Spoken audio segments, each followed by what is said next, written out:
Sorry, ladies.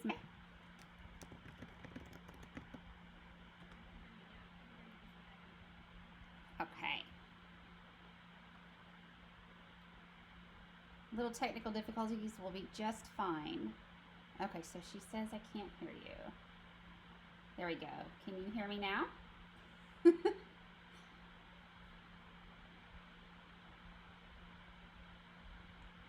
All right. There we go. Can you hear me now? So we are live. All right. Well, welcome everyone to JCPS Digital Learning Live. I am Elaine Abernatha, and I am with the Digital Innovation team. And we have some awesome sessions that are in lineup for you today. And I wanted to make sure that we go ahead and get right on it since we were a few minutes late. So we have Family Communication and Resources, and we have Renee Murphy and Crystal Hawkins, and I'm going to let you guys take it away. Now, Crystal, if you need help sharing your screen, just let me know and I can help you with that, and make sure that you turn on the closed captioning for me. And I'm excited to learn from you.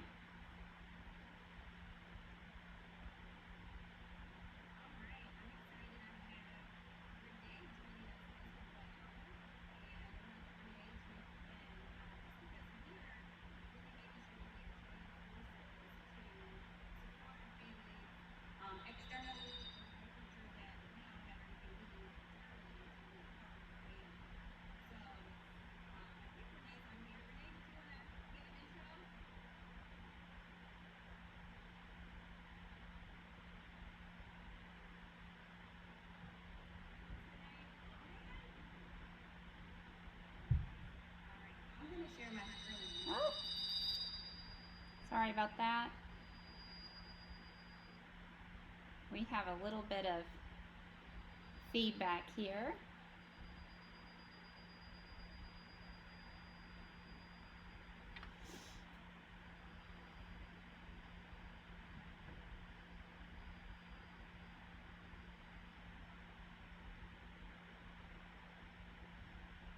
All right, Crystal, let's see.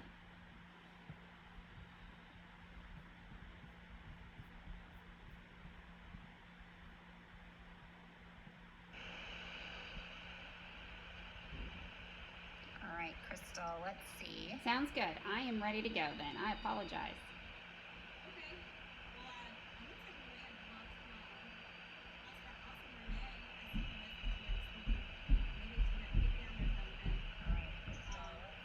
Sounds good. I am ready to go then. I apologize. Okay. Well, it looks like we may have looked. He's trying to get back on, so Renee's logging back on. Okay.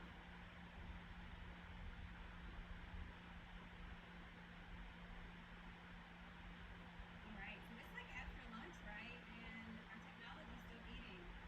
It must be. It must be. Eating lunch right now. And we're like, come on, technology, stop eating lunch. So I think she said, for some reason it's saying that Renee's side can't be reached and she's not able to get back. Okay. I will go ahead.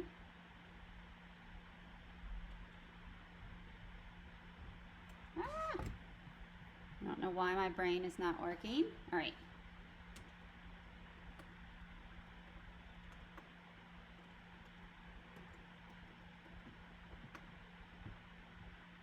There she is. She should be able to just try to refresh. Okay.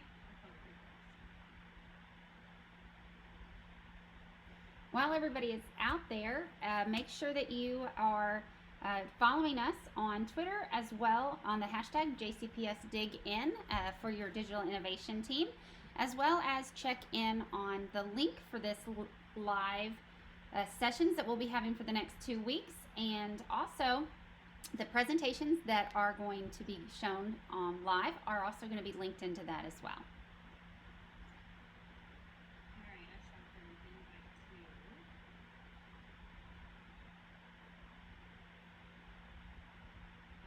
She's going to try and see if she can get in from the phone, but I'm just going to go ahead and say hi to everyone. We'll go ahead and just get started because we have a lot of amazing things to share. But first of all, everyone that's joining us today, thank you so much for just caring about families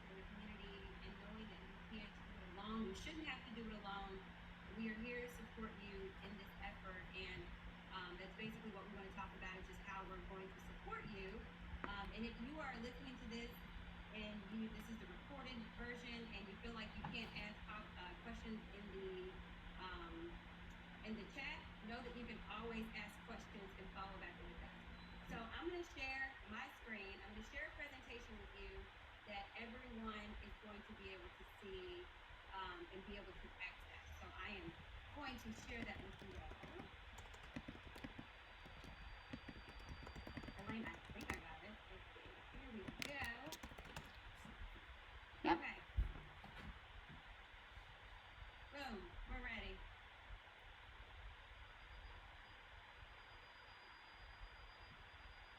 Okay, Elaine, are we good? Can you see this presentation? I sure can. If you'll just click closed captioning at the bottom. Fabulous. And then that little hide button on that there, allow, yep. And then the hide button for that little white menu that's down there. Fabulous. All right. So, as I shared before, we will be sharing this presentation for everyone to see and access. And Renee Murphy will be joining us at some point, sharing some amazing resources that our JCPS Communications Department is going to offer. And so I'm going to come back to these slides in just a second. But what I'm going to start with is just saying that there are so many things that our JCPS communications team is supporting us with externally and making sure that the community is really excited, knows how much we really care about them and we want to partner. But it is so important that we are ready for families and that we can keep this positive communication happening within our schools. So what I'm going to explain is just some ways that we can make sure that we're partnering with families, but also share some important resources that are available to everyone. So one thing that I share is on the NTI toolkit, the 2.0 toolkit, there's going to be a family and community resource toolkit. So I just bring that up to invite schools and teachers to make sure that you are sharing this with your parents. But let's level set real quick for everyone out there. Let's talk about what is family engagement, why is it so important? Because sometimes when we think of families, we think of let's get all of our stuff together real quick and then let's engage families, or let's do all the planning and then we're going to bring families on board. And we're going to talk about why it's important to make sure families are part of the entire process. So when families are engaged, we know there's higher test scores, better attendance, registration, Bergan scores, it's lower teacher turnover, fewer suspensions. There's so many reasons why we want to engage families. It's connected to achievement. And here are just some additional reasons on, why we should care about family engagement. But right now, it's crazy. We're all focusing on so many different things. And sometimes we wonder, how can I be in control of what families are doing? I'm not in control of what's happening in their home. I'm not in control of all these things. So how can I be in control? So what we know based on research is there are a lot of things that administrators can be in control of that will lead to higher achievement, especially right now. We know that's super important. So some of the things that we know are some components we can control. We can make sure there's positive relationship building experiences. We can make sure that we are communicating with families ongoing. We can make sure that when we are working with families that is focused on student learning, and we can really look at what are some of the home and school interactions. Now, I don't mean just what's happening at home. I mean what's happening around learning. And we know that right now with NTI, that is definitely the focus. And really, the last one is really important. What's happening around how we're partnering with our families? So are we just, our families an afterthought where we're just kind of bringing them in at the end? Or are we partnering with them in the entire student learning experiences? So these are the components that we know work, that we have control over, and we are supporting you all with. And I really like to share this illustration because this is where we are moving in our district when we are focused on equity. So we know that, when it comes to families, we look at things, we want to work to make sure all families are getting what they need. But really, what we're talking about when we're talking about systems to engage families, we're talking about justice. So we're talking about what systems do you have in your school to ensure that all families and all students can benefit from family engagement. Because we know that all families have not had positive experiences with schools in the past. So what can we do to make sure that we have a system in place? It's not random. It's not something we think about like, oh crap, let me engage families real quick. So that's what I'm here to support you all with. So knowing that it's definitely a lot to take in, but the most important thing to know is that it starts with you.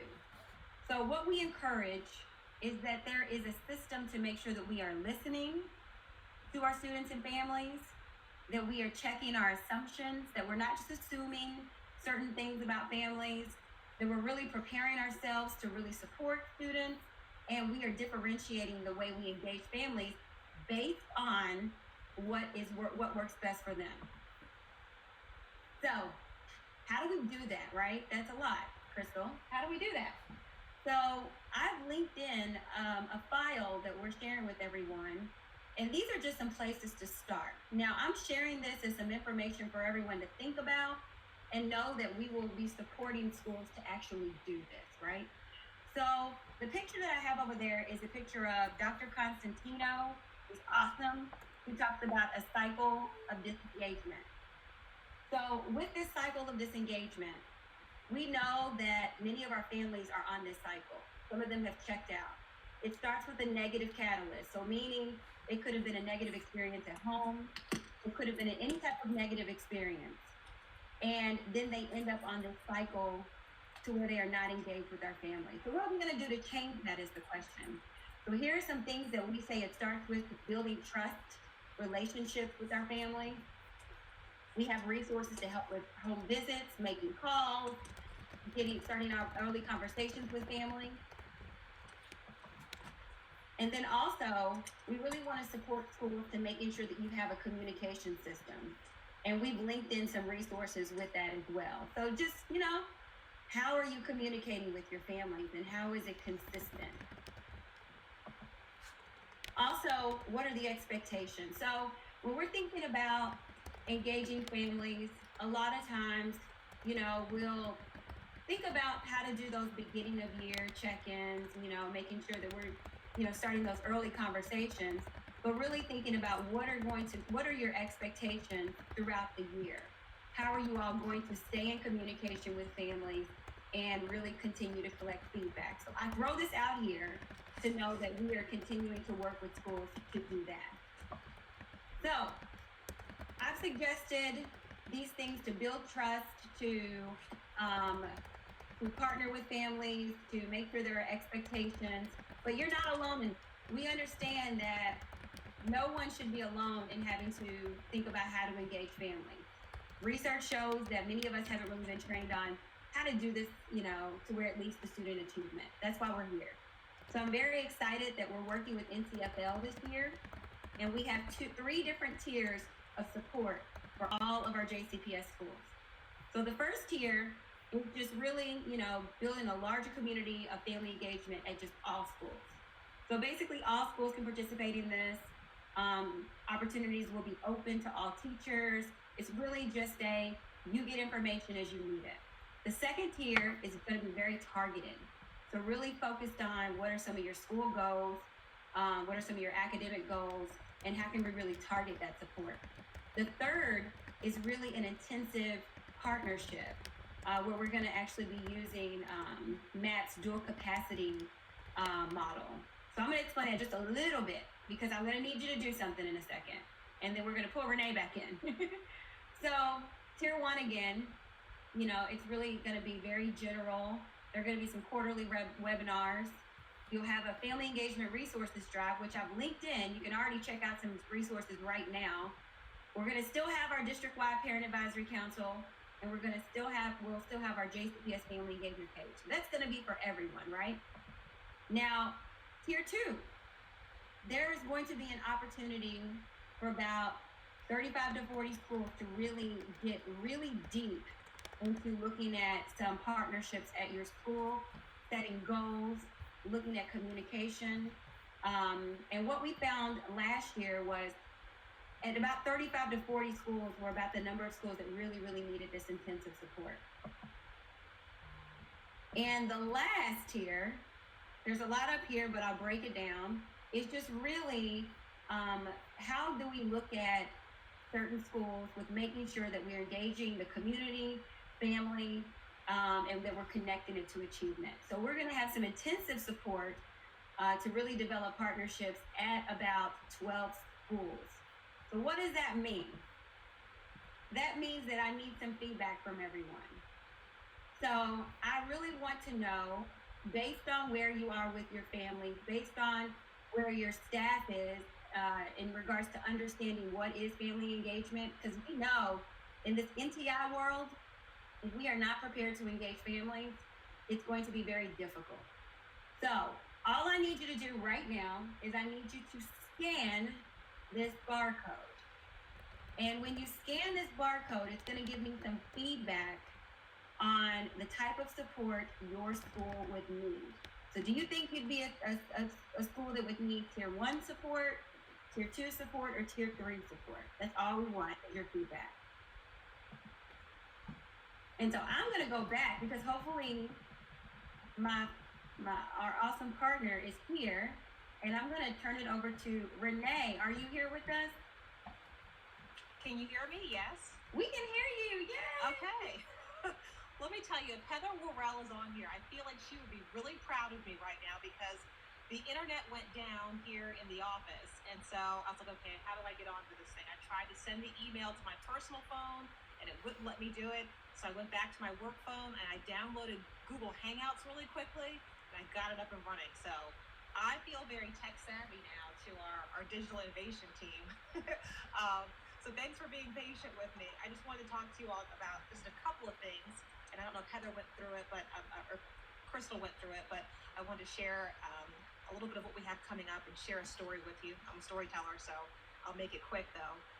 When we're looking at communications, we talk about NTI 2.0, but we're really looking at communications 2.0 too as we move into this next phase of remote learning. So we are challenging our school leaders to think differently, communicate differently, and envision something different for families in terms of communication. From our department, we're trying to take as progressive an approach as we possibly can and doing things that our department has never done before. We kind of joke in the office sometimes and we say that we're just making stuff up, but we're strategic with it, but we are coming up with new ways that we can reach our families, and we say we're going to do something. We don't know exactly how, but we then figure it out. I think Heather also says the answer to how is yes, and that's what I tell my team too. So I really challenge everyone to really think about how you're connecting with your families, what is the best approach, and that it's not just one way that's going to reach everyone. When I was a reporter, I remember when we made that digital switch, so when social media became really big. When I first started out in the business, everything was geared towards TV. You got to get everything done for your TV deadline. And our news director told us that, you know what, you have to get ready for your TV deadline. You have to post on social media. You need to do videos on social media. You need to be on every single platform. Snapchat, Instagram, Twitter, TikTok, do radio updates. And we all said, how are we ever going to do this? There's no way that this can happen. I had a photographer, his name is Forrest Clem. So if any of you know Forrest Clem, he will tell you the story too. We called him Forrest Rump because he was always very grumpy about all the new things that we had to do. But it was part of the new expectations. It was the new way of going about this. I call him Forrest Rump with all the love of my heart. But we had to make that shift. I was anchoring 2 hours of morning television, reading scripts off an iPad, running teleprompter with a remote control in my hand, while I was also simultaneously tweeting and on Facebook. We did a Facebook Live from 7 to 8 when the show was over. For the after show, we do 2 radio updates, social media throughout the morning, and then I'd anchor the noon show again for another hour while I was live tweeting, which felt very normal by the time I left. But 10 years ago was like, whoa, what are we doing? How can we do all of this? So I tell you this story just to say that I think that we are moving into a new phase of what is possible and what we can all do and how we can connect with our families. I loved hearing some of our teacher stories in the spring about how they were connecting with their families through TikTok, and they were finding kids through TikTok and reaching them. So all of those innovative ways are great ways to reach our families. So a couple of things that we have coming up in the Office of Communications and with Crystal's team. I've kind of just invited myself into her department, and I hope she feels welcome in our department. We work together a lot, and we're going to be having a family Facebook Q&A, which will be live on the Family Engagement Facebook page. That's going to be coming up on August 12th at 6 o'clock. And so that's a chance for families to really feel a community sense, to be with other parents, to connect with other parents. So in 2-3 weeks, when they have another question, they're not sure who to go to, they can make that connection with somebody else and then get their questions answered.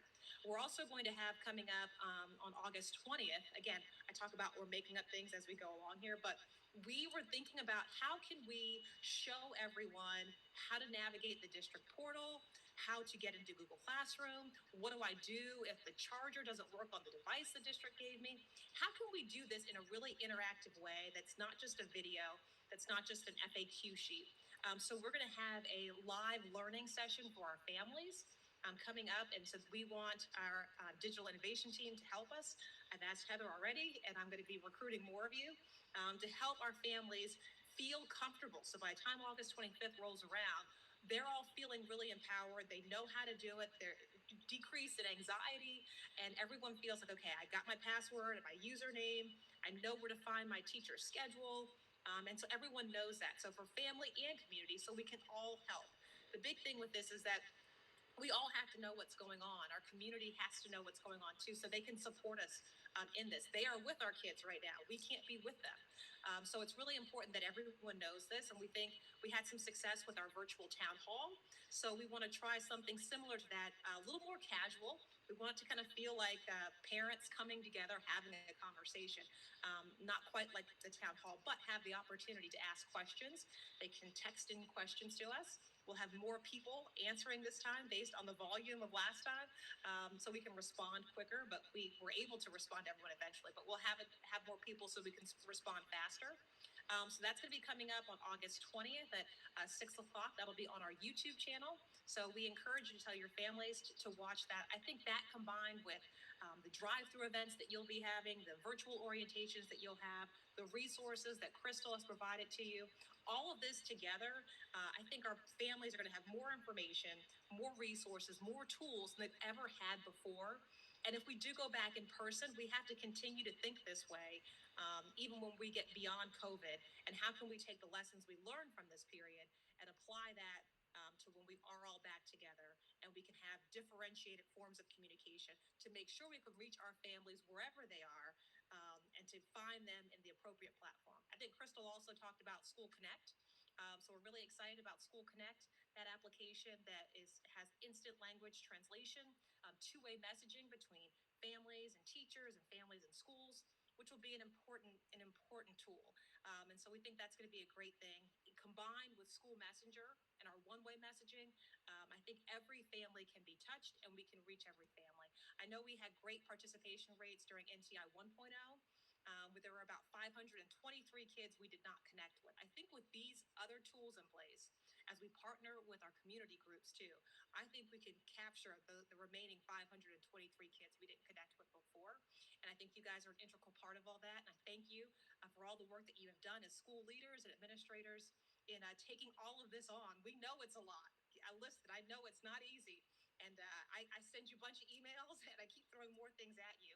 But you guys are always gracious. And I thank you for your time. And so if you ever have any other questions or have an idea that you think is like wild, I'll probably say, it sounds awesome. Let's try it. So if you ever need anything, please reach out to me.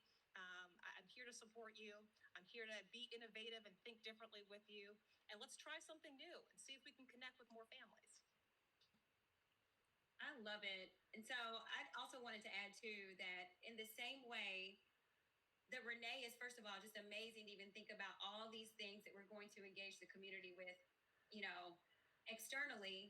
Be thinking about even for your school, for your classroom, if there's support that you need, if you're thinking like, I want to do this, but I don't think I can do it on my own. this is literally the type of support that we're trying to offer to schools as well. Just to let you know, you're not alone. We all know that sometimes when you're trying to reach out to families, it's difficult, and you're wondering, like, does anyone hear me? Is anyone with me? So that's one of the reasons why we shared the QR code earlier, just so that you can share with us what support do you need at your school. I'm going to put that QR code, it'll be in the presentation, and I'm going to try and put it in the chat as well. I think we're going to be coming up to questions and then also the next session. So I don't know if I'm going to be able to add it right now to give you enough time to do that. But I will make sure that it goes into the chat. So we wanted to make sure we had time for questions if we can. Elaine, Renee, do we have time to where we can answer any questions? We don't currently have any questions. We're having a little sound difficulty right now, but we're working on that behind the scenes. But currently there were no questions, but I know that we've got lots of communication planned to come up as you ladies spoke. So we appreciate you coming on, and we look forward to seeing you again on the Digital Innovation channel. All right, thank you. Thank you. Thank you for inviting me. Oh, of course, anytime. So glad you got to join in the last second. I know it's hard. All right. Well, good morning or good afternoon, Stephanie. I'm glad to see you. I am going to talk real quick about our schedule that we have. And there it is. So this link right here is going to be posted in the chat as well as many other places. But this way you have the ability to go in and see what's coming up this week or today, and then as well as the next 2 weeks. But coming up right now, we have device distribution, the protocol, and the toolkit. And we have lots of people that are going to be joining us, and we are glad that they are as well. And I want them to have as much time as possible. So hello, Dr. Belcher and Stephanie. How are you? Hello, great. How are you? Doing well. All right. If you need any assistance with sharing your screen, let me know, and I can definitely help you. I'll go ahead and get started. Thanks for the introduction, Elaine. Yeah, I would like to just go ahead and share my screen on the presentation. So I'll go through, welcome everyone. I want to go through the device distribution plan, and then Ms. Mills will go through actually the toolkit for us, okay?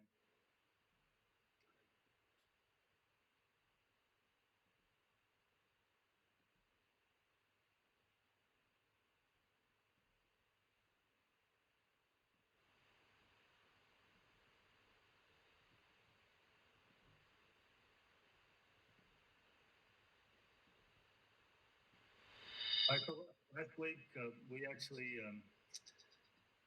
wrote out the Sorry about that. That's all right. We wrote out the device distribution plan with the NTI 2.0, the school plan, and so that's embedded in that link. So within that, you can see here the workflow. So basically, from requesting the device to making sure we have inventory at the school, and then the school pulling that inventory and making sure that it's in a central location, secure location, and each school contacting the family as far as picking up and then distributing the devices. So as we go through, and I'll bring through, let me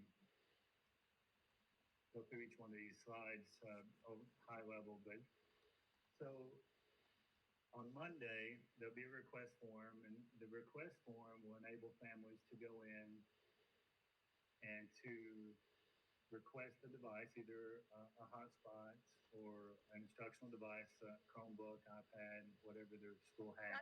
Dr. Belcher, Yes. can you please just use the present and turn on the closed captioning for us? We are having a little bit of sound difficulties, and I think that might be able to help. So if you hit the present button.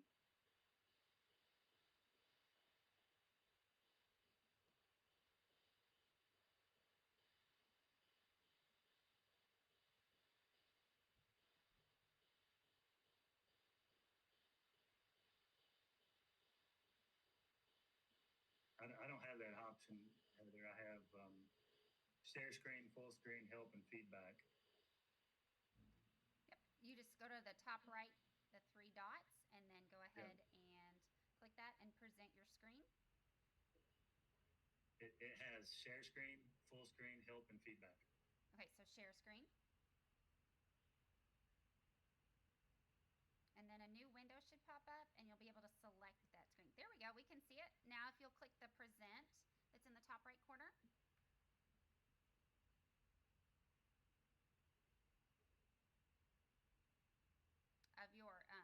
Of your presentation.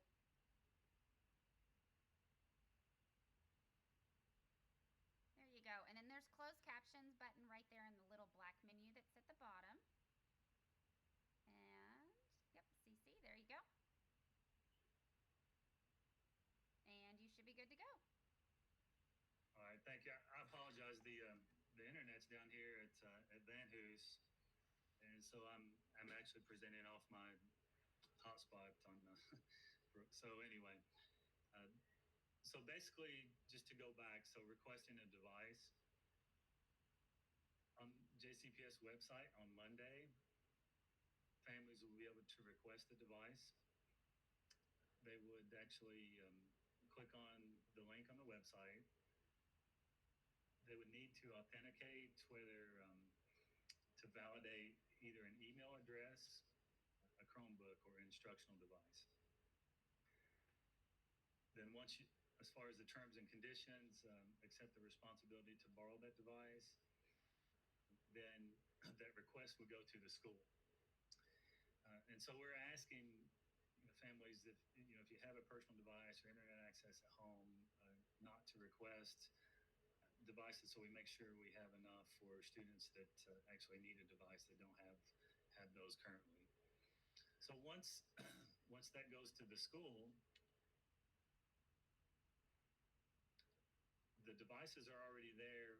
For instance, for in the school's inventory, they're there to collect, and the schools have been collecting those and putting those in central location to to be able to distribute those and schedule pickups. And so Mr. Williams and Ms. Mills, they're going to speak about that in detail here in just a few minutes through the toolkit. Also, this past week, 25 hotspots were shipped to each school. So the hotspots should be stored in a central location for the school. Then, if if you exceed that, then you can work with our team, and we'll have protocols to do that. If you don't use 25, then we can collect those. And so those school-owned devices, those will be distributed based on need. And then the request and inventory, we're excited to announce inventory. It's called ITAM. And so within ITAM, it gives a central database of inventory for the district and the schools. Okay. Also, this past week, 25 hotspots were shipped to each school. So the hotspots should be stored in a central location for the school. Then, if you exceed that, then you can work with our team, and we'll have protocols to do that. If you don't use inventory, we're excited to announce inventory. It's called ITAM. And so within ITAM, it gives a central database of inventory for the district and the schools. And so the beauty of this is it has a discovery option. So the options that are discoverable on, for instance, a Chromebook or an iPad, it will discover those. The beauty of this is it has a discovery option. So the options that are discoverable on, for instance, a Chromebook or an iPad, it will discover those on our network. And so we have on our network, and so we have that in inventory. Also, the schools may go in and enter a device that for some reason is not in inventory. They could go in and enter that to be able to distribute that. Also, the schools may go in and enter a device that for some reason is not in inventory. They could go in and enter that to be able to distribute that. So details about that also will be in the toolkit. As far as preparing the devices, so each school has their own plan or come up with their own plan on preparing the devices and where they would be physically in the building. And then about that also will be in the toolkit. As far as preparing the devices, so each school has their own plan or come up with their own plan on preparing the device.